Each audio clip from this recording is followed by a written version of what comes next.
రోజు రోజుకి రేవంత్ రెడ్డి పరిపాలన దిగజారిపోతుంది. గుమ్మడికాయ దొంగలు అంటే భుజాలు అనుకున్న విధంగా నిన్న ఖమ్మంలో జరుగుతున్నటువంటి ఒక భూదాన్ భూముల గురించి ఇష్యూలో ఆ యొక్క కవరేజ్ ఆడ ఏం జరుగుతుందన్న విషయం ప్రజలకు చూపించాలని చెప్పేసి మనకి మన తొలి వీళ్ళు రఘు కావచ్చు, మనకి దాసరి శ్రీనివాస్ కావచ్చు, సో రిమైనింగ్ కొందరు జర్నలిస్టులు ఆల్మోస్ట్ ఒక 11 మెంబర్స్ జర్నలిస్ట్ని 11 మంది జర్నలిస్ట్ని వాళ్ళు ఏంటంటే అరెస్ట్ చేసి జైల్లో పెట్టారు నకరేకల్ టోల్ ప్లాజా దాటిన వెంటనే. ఎప్పుడు కూడా జర్నలిస్టులని అరెస్ట్ చేసి కవరేజ్కి లేకుండా ఏ ప్రభుత్వం కూడా చేయలేదు. కానీ ఈ రేవంత్ రెడ్డి ప్రభుత్వం అక్కడ ఏం జరుగుతుందో ప్రజలకు చూపిస్తే ప్రజలకు నిజం తెలుస్తుంది. ప్రజలకు నిజం తెలిస్తే ప్రజలు తిరుగుబాటు చేస్తారు. నెక్స్ట్ మనం రాము, ప్రజెంట్ కూడా గద్దె దింపేసే ప్రయత్నం చేస్తారని చెప్పేసి ఒక భయంతో జర్నలిస్టులను కూడా అక్కడికి పోకుండా అడ్డుకున్నాడు. అరెస్ట్ చేయించి వాళ్ళను పొద్దున 10:30కు అరెస్ట్ చేయించి 10:30 అరెస్ట్ చేయించి సాయంత్రం 6:30, 7 గంటలకి వాళ్ళని రిలీజ్ చేయించాడు. 6:30, 7 గంటల వరకు ఏంటంటే ఈ గ్యాప్ లో అక్కడ ఉన్నటువంటి ఇల్లు మొత్తం కూడా కూల్చివేసారు. స్క్రీన్ మీద వీడియోస్ కూడా ఇస్తున్నారు, ఒకసారి వీడియో చూడండి ఒకసారి. ఎంత దారుణం అని చెప్పేసి అంటే సిగ్గు శరం మానం ఏం లేదురా అసలు. మీకు ఎట్లా మంత్రి పదవులు ఇచ్చారు? మీకు తుమ్మల నాగేశ్వరరావు కావచ్చు, పొంగులేటి శ్రీనివాస్ కావచ్చు, బట్టి విక్రమార్క కావచ్చు, సీఎం రేవంత్ రెడ్డి కావచ్చు, ప్రజల మీద అంత దారుణంగా మైకులు పెట్టి అనౌన్స్ చేసుకుంటూ మీ సామాన్లన్నీ కూడా మేము పక్క పెడుతున్నాం, పంచనామా చేసిన తర్వాత తీసుకెళ్ళండి, మీరు అవన్నీ భద్రంగా ఉంటాయి, ఇల్లు మొత్తం ఖాళీ అని చెప్పేసి 10,000 మంది పోలీసులతో వెళ్ళి మీ చేతిలో అధికారం ఉంది అని చెప్పేసి వాళ్ళను కట్టుబట్టలతో రోడ్డు నిలబెట్టిరే. ఈరోజు మీ చేతిలో అధికారం ఉందని చెప్పేసా మీకు ఖచ్చితంగా దానికి ప్రతిఫలం తగులుతుంది. మీరు చేసిన ప్రతి ఒక్క తప్పుకు నెక్స్ట్ ప్రజలే సమాధానం చెప్తారు. ఏ రాజకీయ నాయకులు అవసరం లేదు, దానికి ఏ వేరే పార్టీలు అవసరం లేదు.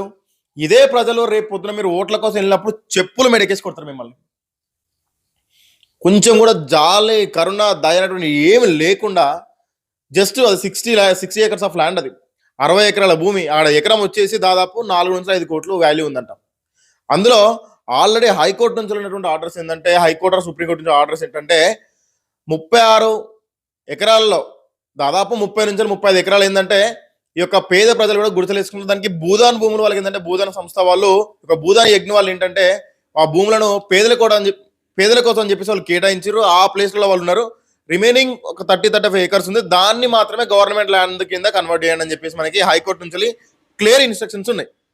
కానీ ఇప్పుడు వీళ్ళకి వచ్చినటువంటి ఒక బాధ ఏంటంటే ఈ 30-35 ఎకరాలు కూడా మనం తీసుకుందాం, మొత్తం 65 ఎకరాలు మనం తీసుకుంటే దాదాపు ఒక 500 నుంచి 700 కోట్ల వరకు వర్త్ చేసినట్టు ల్యాండ్ని మనం మన దగ్గర కబ్జా చేసుకున్నట్టు ఉంటుందని చెప్పేసి ఒక ఉద్దేశంతో అక్కడటువంటి మంత్రులు రావట్లేదు మాట్లాడడానికి, ముఖ్యమంత్రి రావట్లేదు, ఓ హోమ్ మినిస్టర్ రావట్లేదు, లోకల్ రెవెన్యూ మంత్రి రావట్లేదు.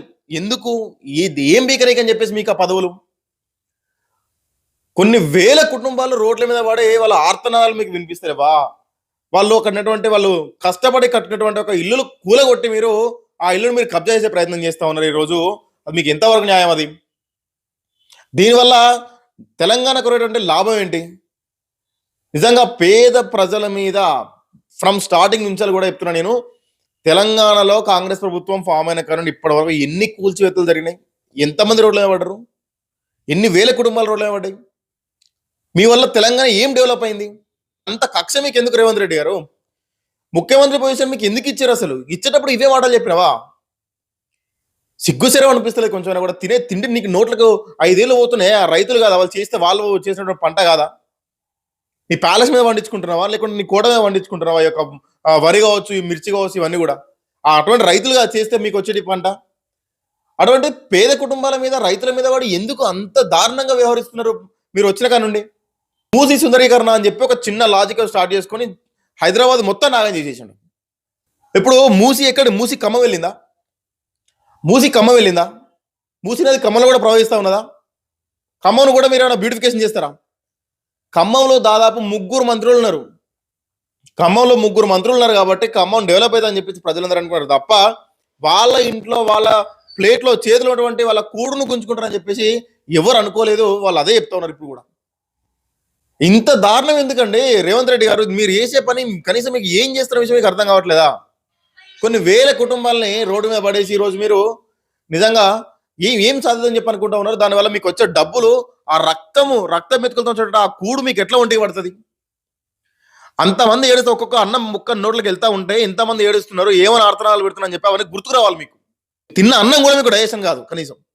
ఎంత ఘోరంగా ఏడుస్తున్నారు ఫ్యామిలీస్ రోడ్డు మీద పడే వాళ్ళు. ఉన్నటువంటి కష్టపడి కట్టినటువంటి రూపాయి కూడేసుకుని కట్టినటువంటి ఒక ఇల్లుని మీరు నిర్దాక్షిణ్యంగా ఈ రోజు మీ చేతిలో పవర్ ఉందని చెప్పేసి మీరు దాన్ని కూలగొడితే వాళ్ళ పరిస్థితి ఏంది ఇప్పుడు?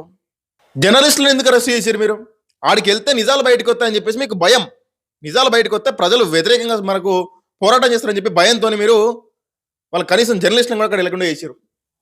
అంటే మీకు వత్తాసు పలికినట్టు మీకు జోక్కుంటా కూర్చుంటే మాత్రం జర్నలిస్టులను ఏమనరు, మీకు వ్యతిరేకంగా మాట్లాడితే వాళ్ళని అరెస్ట్ చేస్తారు. మొన్నటి వరకు జర్నలిస్టు రగన్నా కూడా మీకు జోకిండు. సో ఏమనలే మీరు. కేసీఆర్ మీద కేటీఆర్ మీద తిట్టుకుంటా, ప్రతిపక్షం తిట్టుకుంటా, బీజేపీని తిట్టుకుంటా, కాంగ్రెస్ ఏదో జోకిండు కాబట్టి ఇందులో మీకు ఏర్పడలే. రఘు మంచోడు. ఇప్పుడు రఘు ఏంటంటే ఇది తప్పు, వీళ్ళు తప్పు చేస్తారని చెప్పేసి మాట్లాడుతున్నాడు. తప్పును నిజానికి బయట పెట్టే ప్రయత్నం చేస్తూ ఉన్నాడు. అక్కడికి వెళ్తే రఘు ఎవరికి భయపడకుండా ఈ యొక్క న్యూస్ కవరేజ్ మొత్తం బయటకి ఇస్తాడు, అక్కడ జరిగే దందా మొత్తం బయటకు వస్తా అని చెప్పేసి ఒక ఉద్దేశంతోనే రఘుని అరెస్ట్ చేశారు, శ్రీనివాసుని అరెస్ట్ చేశారు, ఇంకా ప్లస్ టీవీ వాళ్ళని అరెస్ట్ చేశారు. ఇంకెంతమంది జర్నలిస్టులు అరెస్ట్ చేస్తారు మీరు? జర్నలిస్టులు అనే వాళ్ళు వెళ్తే మీకు లా అండ్ ఆర్డర్ ప్రాబ్లం ఏమొస్తుంది? జర్నలిస్టులు ఏమన్నా రాజకీయ నాయకుల లెక్క వాళ్ళతోని ఒక 10-20 వెహికల్స్ వేసుకొని ఆ కాన్వాయ్ వేసుకొని కార్యకర్తలను రమ్మని చెప్పేసి గ్రూప్లలో ఇన్ఫర్మేషన్ ఇచ్చి వందల వేలతో ఏమైనా వాళ్ళు వచ్చి ఏమైనా సమ్మె చేస్తా ఉన్నారా, లేకుండా అడ్డుకునే ప్రయత్నం చేస్తా ఉన్నారా? వాళ్ళ దగ్గర వెపన్స్ ఉన్నాయా? వాళ్ళు ఎందుకని చెప్పేసి మీరు జర్నలిస్టులు అరెస్ట్ చేశారు? ఇది నీ పతనానికి ఇది పునాది నువ్వే వేసుకున్నా రేవంత్ రెడ్డి, గుర్తుపెట్టుకో.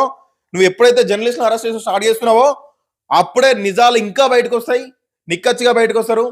దాదాపు 1000 కుటుంబాలను రోడ్డు మీద వేసి ఈరోజు నువ్వు నీ బిడ్డలకి, నీ పిల్లలకి, నీ భార్య పిల్లలకు కావచ్చు, నీ కుటుంబాలకు కావచ్చు, నీ బంధువులకు కావచ్చు, నువ్వు వాళ్ళకి కార్లు, బిల్డింగ్లు, అపార్ట్మెంట్లు, కంపెనీలు అప్పయ్యేటటువంటి ఒక ప్రయత్నంలో నీకు డబ్బులు అవసరం ఉండే ఈరోజు వీళ్ళ ఇళ్లలో పడి వీళ్ళ ఇళ్ల మీద దోచుకొని ఇళ్లకు చొరబడి వాళ్ళ ఇంట్లో ఉన్నటువంటి వస్తువులు బయటపడేసి వాళ్ళని ఈరోజు రోడ్డు మీద లాక్కొచ్చే ప్రయత్నం చేస్తా ఉన్నావు. ఖచ్చితంగా రోజులు మారుతాయి బిడ్డ. నిన్ను కూడా నువ్వు ఇంట్లో ఉన్నప్పుడు కూడా నిన్ను గుంజుకొచ్చి నీ ఇల్లు కూలగొడతారు. ఖబర్దార్ అని చెప్తున్నారు రేవంత్ రెడ్డి. కంపల్సరీ నువ్వు ఏదైతే తప్పు చేస్తున్నావో కర్మ విల్ రిటర్న్. నువ్వు చేసేటువంటి ప్రతి ఒక్క పనికి కూడా నీకు కర్మ రిటర్న్ అవుతుంది. ఈ విషయం గుర్తుపెట్టుకో. ఇప్పటికైనా పేద ప్రజల జోలికి అనవసరంగా వాళ్ళకు బలం లేని వాళ్ళ దగ్గరికి వెళ్ళి నీ బల ప్రయోగం చేస్తే మాత్రం బిడ్డ కంపల్సరీ ఇవాళ కాకపోతే రేపు, రేపు కాకపోతే ఎల్లుండి, ఇంకా 2 సంవత్సరాలు మాత్రం నువ్వు గెలిచే ప్రసక్తి లేదు. నిన్ను ఇప్పటికే గెలిపించినందుకు ప్రజలందరూ వాళ్ళ చెప్పులతో వాళ్ళే కొట్టిన పరిస్థితికి వచ్చింది. మూసీ సుందరీకరణ అని చెప్పేసి హైదరాబాద్ నాగం చేసినావు. నన్ను కోసిన రూపాయలు అని చెప్పేసి 5,000 కోట్లు పెట్టి నేను గాంధీ విగ్రహం కడతా అని చెప్పేసి అంటావు. నాకు డబ్బులు లేవు, ఫంక్షన్కి వెళ్తే చెప్పులు ఎత్తుకే వాళ్ళ చూస్తా ఉన్నా అని చెప్పేసి చెప్పుకుంటూనే మెట్రోను స్వాధీనం చేసుకునే ప్రయత్నం చేస్తా ఉన్నావు. సింగరేణి కార్మికుల దగ్గర దోచే ప్రయత్నం చేస్తా ఉన్నావు. రిటైర్మెంట్ అయినటువంటి ఒక ఎంప్లాయీస్ దగ్గర కూడా వాళ్ళ యొక్క పెన్షన్లు కూడా ఇవ్వకుండా వాళ్ళని దోచే ప్రయత్నం చేస్తా ఉన్నావు. ఎన్ని విధాలుగా ఈ యొక్క నీ అరాచకాలు ఇంకొన్ని రోజులు చూడాలి. ఇట్లా ఇంత దారుణమా? 2 నెలల చిన్నారని తొక్కి చంపిరా అని చెప్పేసి అంటే నువ్వు రియాక్ట్ అవుతావు. నీ డబ్బు, నీ కన్ను ఎప్పుడు కూడా పేద ప్రజల మీద ఎవరికైతే బలం లేదో వాని మీద వాడిని తొక్కాలి, వాని దగ్గర ఆస్తులు గుంజుకోవాలి, డబ్బులు గుంజుకోవాలి, బంగారం గుంజుకోవాలి, ల్యాండ్ గుంజుకోవాలి, కబ్జాలు చేయాలి. ఇవి తప్ప నీకు వేరే ఆలోచనలు లేవు. నువ్వు దానికోసం అని చెప్పేసి నువ్వు రాజకీయాలకు వచ్చినావు. నీ బేసిక్గా నీ మైండ్ సెట్ అంతా కూడా రియల్ ఎస్టేట్ మైండ్ సెట్ నీది. అదే మైండ్ సెట్ని ఈరోజు నీ చేతిలో పవర్ ఉంది కాబట్టి హై లెవెల్లో వేస్తావు. నువ్వు పవర్లో లేనప్పుడు లో లెవెల్ వేసుకుంటా పోయేది, నువ్వు వెళ్ళి డైరెక్ట్ మాట్లాడుకునేది, వాళ్ళని బెదిరించేది, కిడ్నాప్ చేయించేది, చేసుకునేది కావచ్చు. ఈ రోజు నువ్వు ముఖ్యమంత్రి కాబట్టి నీ చేతిలో పవర్ ఉంది, నీ చేతిలో పోలీసు వల్ల, నీ చేతిలో వ్యవస్థ ఉంది కాబట్టి నువ్వు ఈరోజు దాదాపు 10,000 మంది పోలీసు వాళ్ళని తీసుకెళ్లి ఎట్ ఏ టైం 1000 మంది కుటుంబాలను నాశనం చేసి వాళ్ళ ల్యాండ్లను కూడా కబ్జా చేసే ప్రయత్నం చేస్తా ఉన్నారు. రియల్ ఎస్టేట్ లాగానే సేమ్. ఆ ప్రజలు ఓట్లు ఎత్తేనే, వాళ్ళు ఓట్లు వేస్తేనే గెలిచిన రేవంత్ రెడ్డి. ఆ విషయం గుర్తుపెట్టుకో. ఎవరైనా కావచ్చు, ఏ పార్టీ అయినా కావచ్చు, ఒకసారి గుర్తు తెచ్చుకోవాలి. ఎవరి ఓట్ల వల్ల మీరు ముఖ్యమంత్రులు అయ్యారు, ఎవరి ఓట్ల వల్ల మీరు మంత్రులు అయ్యారు, ఎవరి ఓట్ల వల్ల మీరు ఈ రాజభోగాలు అనుభవిస్తారు, ఈ అధికారులను మీకు ఎక్కడికి వచ్చినాయి, ఈ పోలీసు వాళ్ళు మీరు చెప్తే ఎందుకు వింటున్నారు, మీకు ఆ పవర్ ఇచ్చింది ఎవరు? ఆ పేద ప్రజల ఓట్లతో కదా మీరు గెలిచింది. కొంచెం కూడా ఆలోచించకుండా ఈ రోజు పవర్ చేతిలో ఉన్నది, ఇంకా 2-3 సంవత్సరాల దాకా నన్ను పీకటోడు ఎవరు లేడిగా. నేను ఖచ్చితంగా 3 years నేను రూలింగ్ లో ఉంటా, నేను ఏం చేసినా నడుస్తుంది, రాజ్యం నాదే అని చెప్పి అనుకుంటే ఇలాంటి తోపులు ఎంతో మందిని తెలంగాణ ప్రజలు తొక్కి పడేసిరు. నువ్వు పెద్ద లెక్క కాదు. నువ్వు సీఎం అయి తిప్పి కొడితే 2.5 సంవత్సరాలు మాత్రమే. స్వతంత్రం వచ్చిన కంచెలు కావచ్చు, తెలంగాణ వచ్చిన కంచెలు కావచ్చు, ఈ యొక్క బ్యాక్ 30 years నుంచి మనం హిస్టరీ చూసుకున్నా కూడా ఎంతో మంది మహామహానుభావులనే తెలంగాణ ప్రజలు వాళ్ళ యొక్క పనితీరును బట్టి, పరిస్థితిని బట్టి ఎంతో మంది తొక్కేసారు. నువ్వు పెద్ద లెక్కే కాదు. నీది అసలు ప్రజెంట్ నువ్వు ఇంకా 2.5 years 3 years ఉంటావు కావచ్చు, తర్వాత మళ్ళీ ఓట్ల కోసం ప్రజల దగ్గరికి వెళ్తావు కదా, అప్పుడు నీ సంగతి చెప్తారు బిడ్డ. ప్రజలందరూ నిజంగా చైతన్యం రావాలి, తిరుగుబాట్లు చేయాలి. ఏం పోలీసు వాళ్ళకి ఏమన్నా కొమ్ములు వచ్చినాయా, లేకుంటే పోలీసు వాళ్ళకు దేనికి అధికారం ఇచ్చారు? మీ ఇంట్లోకి వచ్చి చొరవ అధికారం ఎవరు ఇచ్చారు? హైకోర్టు సుప్రీంకోర్టు చెప్పినా కూడా వినకుండా వాళ్ళు నచ్చినట్టు చేస్తా ఉన్నారే. దీన్ని ఎవడు ఆపేటోడు ఎవరు లేడైగా. ఏం చేస్తుంది ప్రతిపక్షం? కేసీఆర్ గారు, కేటీఆర్ గారు, మీరు వెళ్ళండి, మీరు ఖమ్మం వెళ్ళండి, ఆ ప్లేస్కి వెళ్ళండి, వాళ్ళకి అండగా ఉండండి ఒకసారి. ఎందుకు చేస్తున్నారు ఆపండి. అంటే ఇప్పుడు దీంట్లో పోతున్నారని చెప్పేసి అంటే మీది కూడా ఇలా పొత్తుందట. ఖమ్మం అని చెప్పేసి అంటే సిపిఐ సిపిఎం పార్టీకి మంచి గ్రిప్ ఉన్నటువంటి పార్టీ అని చెప్పేసి అంటారు. ఎంతో మంది ఉద్యమ పోరాటాలు చేపట్టినటువంటి ఒక నగరం మనకి ఖమ్మం. ఏం ఖమ్మంలో ఇప్పుడు ఉద్యమం ఊపు తగ్గిపోయిందా? రక్తంలో ఏమైనా వేడి తగ్గిపోయిందా? ఏం చేస్తారు సిపిఐ నాయకులంతా? మీకు వాటాలు వస్తున్నాయి కాబట్టి మీరు అన్ని మూసుకొని కూర్చున్నారు. ఇప్పుడు మీకు పేద ప్రజలు అవసరం లేదు, ఇప్పుడు వాళ్ళ భూములు అవసరం లేదు, వాళ్ళ హక్కులు అవసరం లేదు. మీ అవసరం ఉన్నప్పుడు మాత్రము మీ అవసరానికి తగ్గట్టు వాళ్ళ హక్కుల గురించి మాట్లాడతారు, పోరాటాల గురించి మాట్లాడతారు, భూముల గురించి మాట్లాడతారు. ఈ రోజు వాళ్ళు నిజంగానే రోడ్ల మీద పడే వాళ్ళ ఆర్తనాదాలు చేస్తూ ఉంటే మాత్రము వాళ్ళ దగ్గరికి వెళ్ళి ఏ ఒక్క నాయకుడు కూడా మాట్లాడలేదు. దొంగ నా కొడుకులు అందరు కూడా, అందరు దొంగ నా కొడుకులే. పేద ప్రజలకు ఆపద వచ్చినోడు ఎక్కువ లేడు. అధికారం కావచ్చు, ప్రతిపక్షం కావచ్చు, ఏ పార్టీ అయినా కావచ్చు, వాడు వీడని స్పెసిఫిక్ గా పేర్లు మెన్షన్ అవసరమే లేదు. ప్రతి ఒక్కరు దొంగలే. ఒకసారి చూడండి, ఒకసారి ఖమ్మంలో ఏం జరుగుతున్న విషయం ఒకసారి వీడియో చూడండి ఒకసారి. ఎంత వాళ్ళు ఎంత కుటుంబాలతోనే కట్టుబట్టలతో రోడ్డు మీద పడి ఎంతగానో ఏడుస్తా ఉన్నారు.